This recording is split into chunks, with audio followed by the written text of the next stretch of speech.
One more beer before I go. One more beer for the road. Give me 12 ounces of courage in my hand. Bartender, before you come back to the channel. Today, as you've seen by the title, it says replace lifters. We're not going to be replacing the lifters. I already had my lifters replaced. I thought it was a lifter, but I had two lifters replaced on this truck. I kind of want to talk to you about that. I had some work done a couple weeks ago while I was gone. That time period, there's 3 weeks where I was gone on military leave. I had my truck in the shop, not the whole 2 weeks, maybe 10 days max. And I'll explain to you why it took 10 days.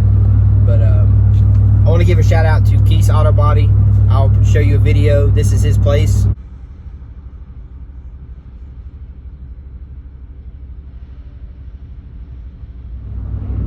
Keith is a family friend of my family. He's a friend of the family.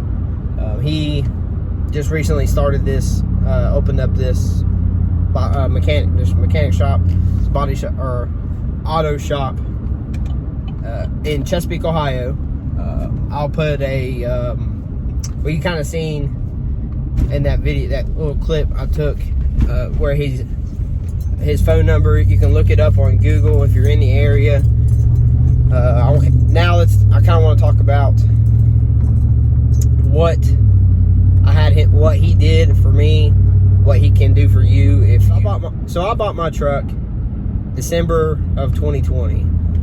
I started making videos and posting them January 1st of 2021. This truck.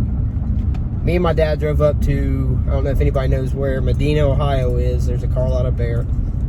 I found this truck online, was messaging back and forth. It was still there. We drove 4 hours up to look at this truck. Planned on buying it. I just sold my 06.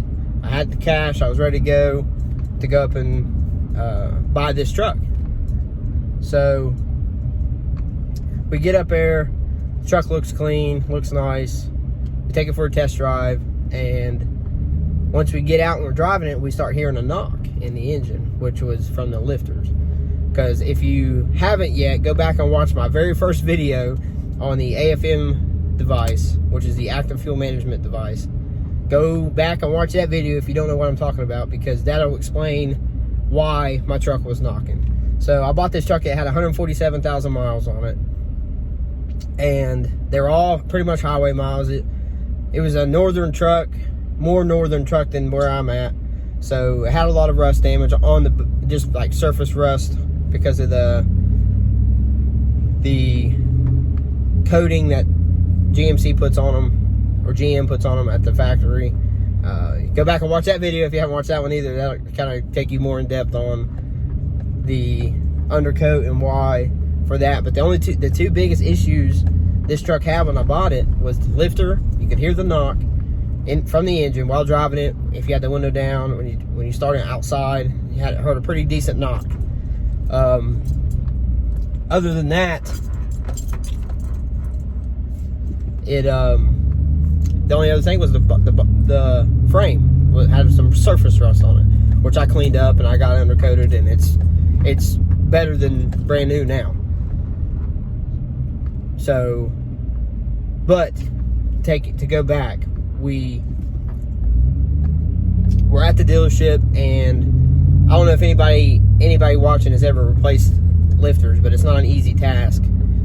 That's why I put it off almost 7 months, 6.5 months, well, 6 months from owning the truck to have done. I didn't even do it myself, to have done, because I wasn't comfortable with doing it myself, and didn't have the time to have my truck tore apart and then get halfway into it and mess something up, or get halfway into it and get stuck and then not have a way back and forth to work. So I was careful with the truck. I put that AFM on it the third or fourth day I owned the truck. So it resolved the problem, but the problem was already there. So it didn't cause, the problem wasn't getting worse or worse.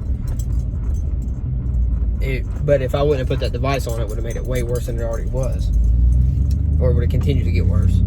Anyway, he took the truck. He scanned the truck, found out it was lifter number 4, replaced it, and then everything was fine. He had the engine bay and the interior of my truck detailed, and when the engine bay got the detail, the cool packs and spark plugs. Sorry, I'm picking my wife up.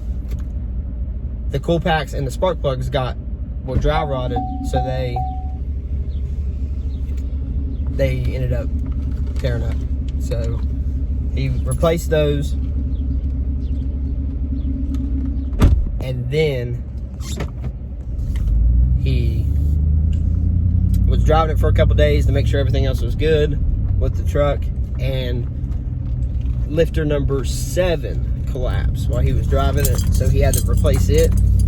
And he took good care of me, took good care of the truck. The truck runs like a top now. It has, well, since I've had it back, I put the cold air intake on it, but right before I left, I put the exhaust on it, and everything sounds better. That's why I wanted to do this video driving, so you can kind of hear the acceleration, maybe hear the power from the truck. But that's pretty much why I'm not doing, I don't have to replace the lifters now, because Keith did it for me. So another big shout out to Keith. Next week we're going to try, I haven't placed the order yet, so hopefully we can get them in time. But I'm going to probably either do, if I can't get the order in time, we're probably going to go ahead and do this leveling kit, get this truck up in the air a little bit. I was scared to level it before these lifters got fixed, because I didn't want to put any extra stress on the engine and cause those lifters to collapse. So now that I got all the issues with the truck, now we can take and go a little bit deeper into some of the modifications I want to do to the truck, like the leveling kit. And as soon as I get the leveling kit, I'm going to need some help from you all on picking out some rims and tires. So if you have a set that you like, you can comment below and let me know what set I should be looking at. Put your seatbelt on, please. If you have a set that you would like, and you want me to check out, whether it's the rim or the tire, comment below and let me know about that. If you need any work done on your truck, give Keith a call. I'll put his phone number below to his body shop, so that way you can call and get stuff scheduled. Tell him I sent you. If you do go, he'll hook you up. He'll hook you up regardless. Yeah, guys. Sorry, I don't have nothing cool to do to the truck this week, but we'll get into some more stuff next week. Also, before we get out of here, again, thank everybody for the support, the continued support. We are slowly but surely growing, but I appreciate everybody's support in the channel, in me. Stay tuned. Make sure you're subscribed, so that way you get notified every time I post a video. Even though by now we know when I post. Try to post in between 11 and 2 o'clock on Fridays, depending on how the upload goes. I usually start it around 11. If I'm home, it's a lot easier because the internet, but if I'm out, it takes a lot longer for the videos to upload. But again, thank you all for the support. I will see you all next week. You want to say to the people? Say something? One more beer before I go. One more beer for the road. Give me 12 ounces of courage in my hand. Bartender, before you call last call and you kick me out.